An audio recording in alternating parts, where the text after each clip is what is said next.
India Legal presents Courts Roundup.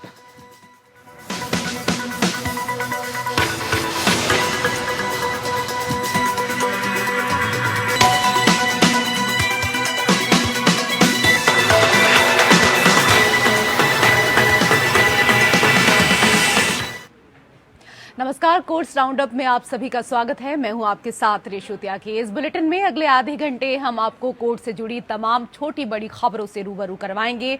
Court की कार्यवाही और सुप्रीम कोर्ट से लेकर हाई कोर्ट और लोअर कोर्ट्स तक के फैसलों को आपके सामने रखेंगे। आगे बढ़ने से पहले एक नजर डालते हैं हेडलाइंस पर।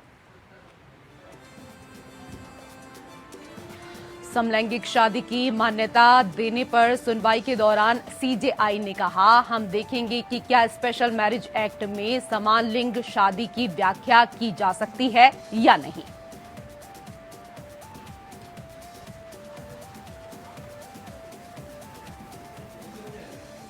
सूरत की सत्र अदालत ने राहुल गांधी की सजा रद्द करने की याचिका खारिज की। अब राहुल फैसले के खिलाफ हाईकोर्ट का करेंगे रुख। 23 अप्रैल अंतिम तारीख है उच्च न्यायालय में गुहार लगाने की।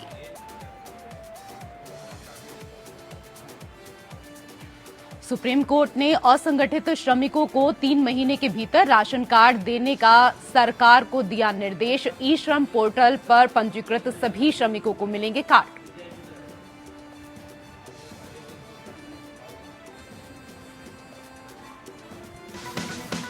India Legal presents Courts Roundup.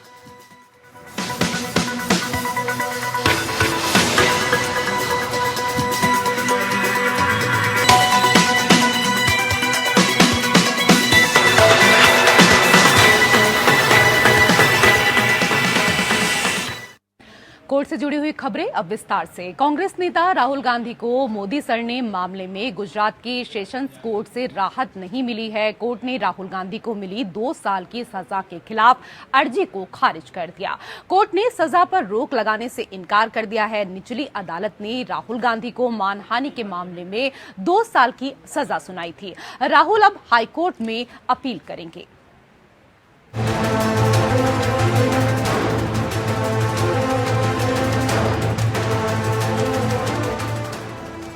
Modi उपनाम मानहानि मामले में कांग्रेस नेता राहुल गांधी को झटका देते हुए सूरत की सत्र अदालत ने दोष सिद्धि पर रोक लगाने की उनकी याचिका खारिज कर दी। अब राहुल सेशंस कोर्ट के इस फैसले के खिलाफ हाईकोर्ट का रुख करेंगे।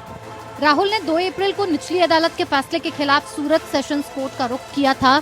राहुल द्वारा 2 याचिकाएं दाखिल की गई हैं। पहली अर्जी में सजा पर रोक की मांग की गई थी, जबकि दूसरी में अपील के निस्तारण तक कन्विक्शन पर रोक लगाने की मांग की गई थी। गांधी को 23 मार्च को सूरत में एक मजिस्ट्रेट अदालत ने उनकी टिप्पणी सभी चोरों का मोदी उपनाम है के लिए दोषी ठहराया गया था। आज कोर्ट ने अपना फैसला सुनाया है और ये कोर्ट का जो फैसला है उसमें उन्होंने कायदा की है और फैक्ट्स के जितने भी पॉइंट्स थे वो सारे उन्होंने डिस्कस किए हुए। दोनों ओर से जो भी आर्ग्यूमेंट हुई थी उसमें उल्लेख है। उसका नतीजा ये है कि जो मेरे क्लाइंट है Purnesh Modi, he is an agreed person. वो कंप्लेन करने के लिए कॉम्पिटेंट है। जो मोदी समाज है वो कंप्लेन करने के लिए कॉम्पिटेंट है। दूसरा जो मुद्दा है ये है कि जो प्रोसेस इश्यू हुई थी वो सही तरीके से हुई है, उसमें कोई इरेगुलरिटी नहीं है जिससे कि ट्रायल विशिएट हो। ये 2 टेक्निकल पॉइंट थे, उनका जवाब दिया हुआ है। तीसरा जो उन लोगों का पॉइंट था अरेस्ट ऑफ रेयर केस, तो उसके बारे में भी कोर्ट ने सही तरीके से सारे जजमेंट के ऊपर आधार रख के उन्होंने डिस्कशन किया हुआ है कि this is not a rarest of rare case कि जिसमें कन्विक्शंस को सस्पेंड किया जा सके। ये तीसरा मुद्दा है। चौथा मुद्दा conduct of the accused, he is being MP, need to be more careful. और उन्होंने जो कोर्ट के समक्ष उनका जो व्यवहार था, जो उनके क्रिमिनल उनके सामने केसेस है वो भी डिस्कस किया हुआ है। प्लस मेरा एक कायदा किया मुद्दा ये था कि कोई भी एमएलए या एमपी, उनको राइट टू बी इलेक्टेड, वो उनका कोई कॉन्स्टिट्यूशनल जो उन्होंने 2019 में कोलार में एक चुनावी रैली में की थी। अतिरिक्त सत्र न्यायाधीश रॉबिन मोगेरा ने दोष सिद्धि पर रोक लगाने से इनकार कर दिया। इसका मतलब ये होगा कि गांधी लोकसभा से अयोग्य बने रहेंगे। उनकी सजा से पहले गांधी केरल के वायनाड निर्वाचन क्षेत्र का प्रतिनिधित्व करने वाले सांसद थे। सूरत सत्र न्यायालय के न्यायाधीश रॉबिन मोगेरा ने 13 अप्रैल को गांधी और शिकायतकर्ता भाजपा के पूर्णेश मोदी की सुनवाई के बाद अपना फैसला सुरक्षित रख लिया था। अगर राहुल के आवेदन को सत्र कोर्ट ने स्वीकार कर लिया गया होता तो लोकसभा की उनकी सदस्यता बहाल कर दी गई होती। 23 मार्च को मुख्य न्यायिक मजिस्ट्रेट की अदालत ने गांधी को 2 साल की जेल की सजा सुनाई थी, जिसके बाद उन्हें लोकसभा के सांसद के रूप में अयोग्य घोषित कर दिया गया था। हालांकि उनकी सजा को निलंबित कर दिया गया और उन्हें 30 दिनों के भीतर अपनी सजा के खिलाफ अपील दायर करने में सक्षम बनाने के लिए जमानत भी दी गई। सत्र न्यायालय ने 13 अप्रैल को मानहानि के मामले में राहुल गांधी को उनकी अपील के निस्तारण तक जमानत दे दी थी। राहुल ने 2 अप्रैल को याचिका दाखिल की थी और सत्र अदालत ने 20 अप्रैल के लिए तारीख तय की थी। अब 23 अप्रैल अंतिम तारीख है हाईकोर्ट से सुप्रीम कोर्ट तक गुहार लगाने की। राहुल केरल के वायनाड से सांसद थे। दरअसल जनप्रतिनिधि कानून में प्रावधान है कि अगर किसी सांसद और विधायक को किसी मामले में 2 साल या उससे ज्यादा की सजा होती है तो उनकी सदन सदस्यता रद्द हो जाती है। इतना ही नहीं, सजा की अवधि पूरी करने के बाद 6 वर्ष तक चुनाव लड़ने के लिए अयोग्य भी हो जाते हैं। राहुल गांधी की याचिका पर सेशन कोर्ट के फैसले को बड़ा झटका माना जा रहा है, क्योंकि अगर राहुल की मांग को मानते हुए कोर्ट सजा और दोषी पाए जाने पर रोक लगा दे तो राहुल की संसद सदस्यता की बहाली हो सकती है। हाल ही में लक्षद्वीप के सांसद मोहम्मद फैजल के मामले में भी ऐसा देखने को मिला था। जनवरी में मोहम्मद फैजल को हत्या के प्रयास में दोषी ठहराते हुए निचली अदालत ने 10 साल की सजा सुनाई थी और इसके बाद फैजल की लोकसभा सदस्यता रद्द हो गई थी। फैजल ने निचली अदालत के फैसले के खिलाफ केरल हाईकोर्ट का रुख किया था। केरल हाईकोर्ट ने मोहम्मद फैजल की सजा पर रोक लगा दी थी और इसके बाद मोहम्मद फैजल की सदस्यता बहाल कर दी गई। Bureau report, APN news.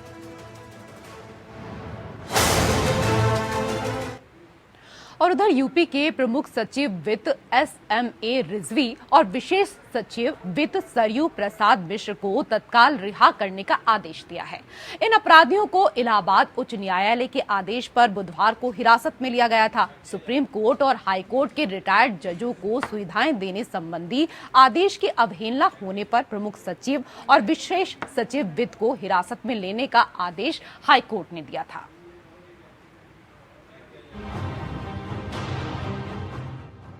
Supreme court ने इलाहाबाद हाई कोर्ट के यूपी के मुख्य सचिव SMA रिजवी और विशेष सचिव वित्त सरयू प्रसाद मिश्र को हिरासत में लेने के आदेश पर रोक लगा दी है। दोनों को तुरंत रिहा करने के आदेश कोर्ट ने दिए हैं। यूपी के मुख्य सचिव के पेश होने के आदेश पर भी रोक लगा दी गई है। इस मामले में शुक्रवार को सुप्रीम कोर्ट सुनवाई करेगा। इलाहाबाद हाई कोर्ट ने बुधवार को सुप्रीम कोर्ट और हाई कोर्ट के रिटायर्ड जजों को सुविधाएं देने संबंधी आदेश की अवहेलना होने पर प्रमुख सचिव और विशेष सचिव वित्त को हिरासत में ले लिया था। साथ ही गुरुवार को मुख्य सचिव को भी पेश होने के आदेश दिए थे। इलाहाबाद हाई कोर्ट के आदेश के खिलाफ यूपी सरकार सुप्रीम कोर्ट पहुंची। सुप्रीम कोर्ट यूपी सरकार की अर्जी पर शुक्रवार को सुनवाई करेगा। इलाहाबाद हाई कोर्ट के आदेश के खिलाफ यूपी सरकार सुप्रीम कोर्ट पहुंची। सुप्रीम कोर्ट यूपी सरकार की अर्जी पर शुक्रवार को सुनवाई करेगा। प्रधान न्यायाधीश DY चंद्रचूड़ और न्यायमूर्ति PS नरसिम्हा की एक पीठ के समक्ष मामले को तत्काल सुनवाई के लिए लाया गया था।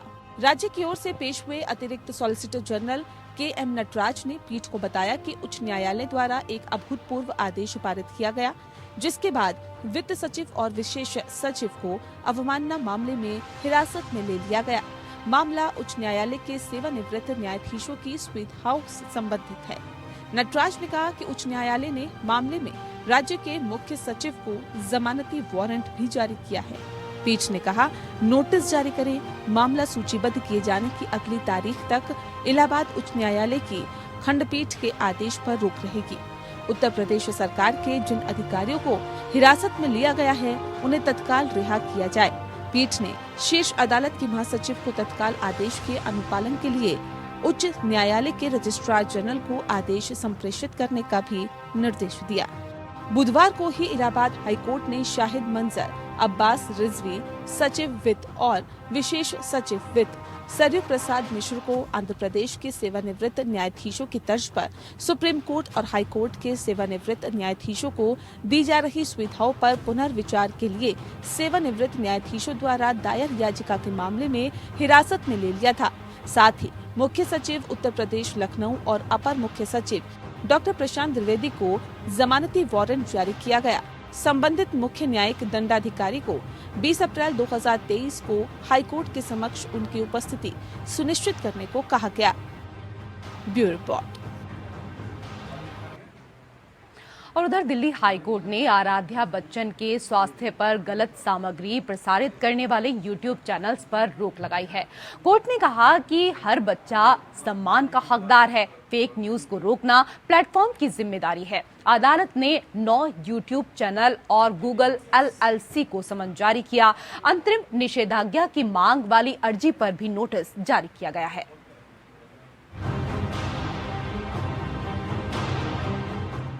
दिल्ली हाईकोर्ट ने विभिन्न यूट्यूब चैनलों को बॉलीवुड अभिनेता अभिषेक बच्चन और ऐश्वर्या राय बच्चन की बेटी आराध्या बच्चन के मानसिक और शारीरिक स्वास्थ्य से संबंधित वीडियो या किसी भी नकली सामग्री को प्रसारित करने, प्रकाशित करने या शेयर करने से रोक दिया है। अमिताभ बच्चन की पोती और अभिषेक और ऐश्वर्या की बेटी आराध्या बच्चन की तरफ से दिल्ली हाईकोर्ट में 2 यूट्यूब चैनल और एक वेबसाइट के खिलाफ याचिका दायर की गई थी। इस पर सुनवाई करते हुए दिल्ली हाईकोर्ट ने आज कहा कि किसी भी शख्स, खासतौर पर बच्चों की छवि को सोशल मीडिया पर नुकसान पहुंचाना एक गंभीर मामला है। कोर्ट ने ये चेतावनी भी दी कि ऐसी फर्जी खबरें भविष्य में भी शेयर नहीं की जानी चाहिए। कोर्ट ने सोशल मीडिया प्लेटफॉर्म को निर्देश दिया कि वो ऐसे मामले को देखें कि किसी भी सूरत में ऐसी जानकारियां वहां पर ना पहुंचे जो किसी की छवि को नुकसान पहुंचाती हो। कोर्ट ने ऐसे सभी वीडियो और जानकारी प्रसारित करने पर अंतरिम रोक लगा दी है। साथ ही इस मामले में तमाम सोशल मीडिया प्लेटफॉर्म और यूट्यूब चैनल्स को समन भी जारी किया गया है। इतना ही नहीं, कोर्ट ने गूगल और सभी यूट्यूब प्लेटफॉर्म जिन्हें याचिका में पक्षकार बनाया गया था को तलब किया और पूछा कि क्या उन्होंने IT नियमों में संशोधन के अनुसार अपनी नीति में बदलाव किया। कोर्ट ने YouTube वीडियो पर आपत्ति जताते हुए कहा कि हर बच्चे को सम्मान और गरिमा के साथ जीने का अधिकार है और इस तरह की फेक न्यूज को रोकना प्लेटफॉर्म की जिम्मेदारी है। मामला यह है कि हालांकि आराध्या मुंबई में धीरू भाई इंटरनेशनल स्कूल में पढ़ने वाली एक स्वस्थ बच्ची हैं, लेकिन केवल प्रचार के लिए कुछ शरारती तत्व YouTube प्लेटफॉर्म पर ये कहते हुए वीडियो प्रसारित कर रहे हैं कि वो गंभीर रूप से बीमार हैं। वादी ने कहा कि वीडियो में ये भी दावा किया गया है कि आराध्या अब नहीं है और वीडियो में कई तरह की छेड़छाड़ की गई, तस्वीरों का भी इस्तेमाल किया गया। मुकदमे में कहा गया कि विचाराधीन वीडियो नाबालिग के निजता के अधिकार का उल्लंघन करते हैं और सूचना प्रौद्योगिकी मध्यस्थ दिशा निर्देश और डिजिटल मीडिया आचार संहिता नियम 2021 का भी उल्लंघन करते हैं। अदालत ने 9 YouTube चैनल और गूगल LLC को समन जारी करते हुए अंतरिम निषेधाज्ञा की मांग वाली अर्जी पर भी नोटिस जारी किया। अदालत ने इस तरह गूगल LLC को अपनी नीति को विस्तार से निर्धारित करने का निर्देश दिया, जिससे ये पता चल सके कि क्या यह IT नियम 2021 के नियम 3/1/B के अनुपालन में है और क्या इसे नियमों में लाए गए संशोधन के अनुरूप लाने के लिए संशोधन के बाद इसमें अपनी नीति में कोई बदलाव किया है। अब इस मामले की सुनवाई 13 जुलाई को होगी। Bureau report.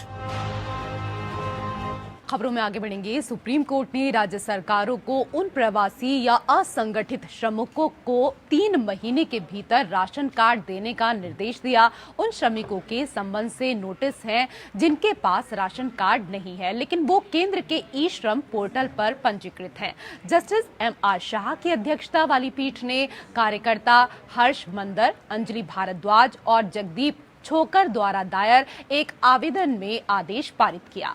आवेदन में संघ और कुछ राज्यों पर प्रवासी मजदूरों के लिए सूखे राशन और खुले सामुदायिक रसोई के निर्देशों का पालन न करने का आरोप लगाया गया है। याचिकाकर्ताओं की ओर से पेश एडवोकेट प्रशांत भूषण ने कहा कि नवीनतम जनसंख्या के आंकड़ों की अनुपस्थिति के कारण 10 करोड़ से अधिक लोगों को राष्ट्रीय खाद्य सुरक्षा अधिनियम 2013 के सुरक्षात्मक छत्र से बाहर कर दिया गया था।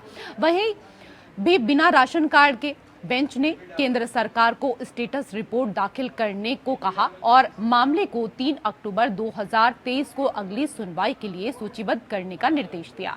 पिछली सुनवाई में सुप्रीम कोर्ट ने केंद्र और राज्य सरकारों को ये सूचित करने का निर्देश दिया था कि क्या ई श्रम पोर्टल पर पंजीकृत 28 करोड़ 55 लाख प्रवासियों असंगठित श्रमिकों के पास राशन कार्ड हैं और क्या उन सभी को भोजन का लाभ दिया गया है। राष्ट्रीय खाद्य सुरक्षा अधिनियम जो ग्रामीण और शहरी गरीबों को लक्षित सार्वजनिक वितरण प्रणाली TPDS के तहत सब्सिडी वाले खाद्यान्न प्राप्त करने का अधिकार देता है। बेंच ने टिप्पणी की कि पोर्टल पर केवल पंजीकरण पर्याप्त नहीं है, यह जरूरी है कि सरकारों की कल्याणकारी योजना का लाभ गरीब से गरीब व्यक्ति तक पहुंच सके।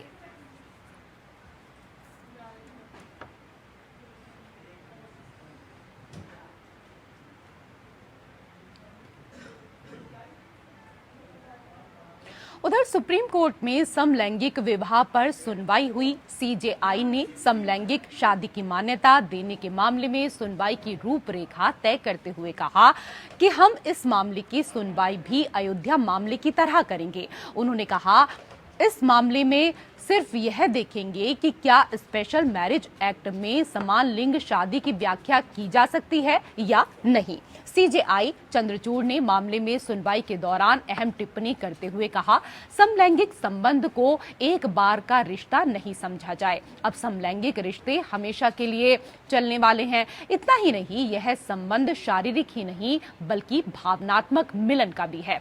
वादी का कहना है कि समलैंगिक शादी की मान्यता देने के मामले में स्पेशल मैरिज एक्ट के दायरे का विस्तार करना गलत नहीं होगा। वहीं वरिष्ठ वकील राजू रामचंद्रन ने मामले में याचिकाकर्ता काजल की ओर से दलील देते हुए केंद्र सरकार की उस दलील का विरोध किया जिसमें कहा गया है कि समलैंगिक संबंध एक अभिजात वर्ग की उपज है।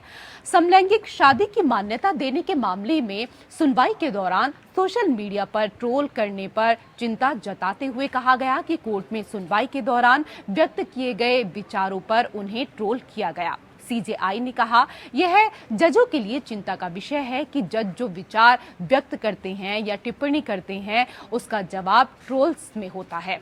उन्होंने कहा शादीशुदा जोड़ों में भी घरेलू हिंसा होती है। पति नशे में धुत होकर जब पत्नी को पीटता है तब उनके बच्चे पर क्या असर होता होगा। उन्होंने कहा कि यह कहीं पर भी मैं ट्रोल हो सकता हूं। CJI की अगर बात करें तो उन्होंने कहा कि याचिकाकर्ताओं की ओर से किसी भी मामले में सोमवार को दलीलें बंद की जाएंगी और वकीलों से समय के बंटवारे पर आपस में चर्चा करने को कहा है। CJI DY चंद्रचूड़ सिर्फ विषम लैंगिक जोड़ों के मामलों में अब शिक्षा के प्रसार के साथ आधुनिक युग का दबाव बढ़ रहा है। जोड़े या तो निसंतान हैं या एकल बच्चे वाले जोड़े हैं। अन्य बातों के अलावा विशेष विवाह अधिनियम के प्रावधानों को चुनौती देने वाली 20 मुख्य याचिकाएं हैं जो समान सेक्स विवाह की मान्यता के लिए एक बाधा के रूप में कार्य करती हैं।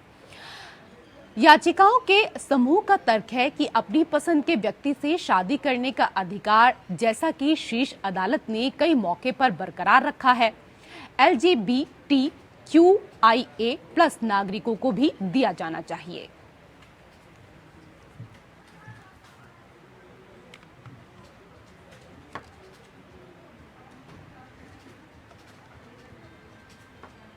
और इसी के साथ कोर्ट से जुड़ी हुई खबरों में मेरे साथ फिलहाल इतना ही। नमस्कार। India Legal presents Courts Roundup.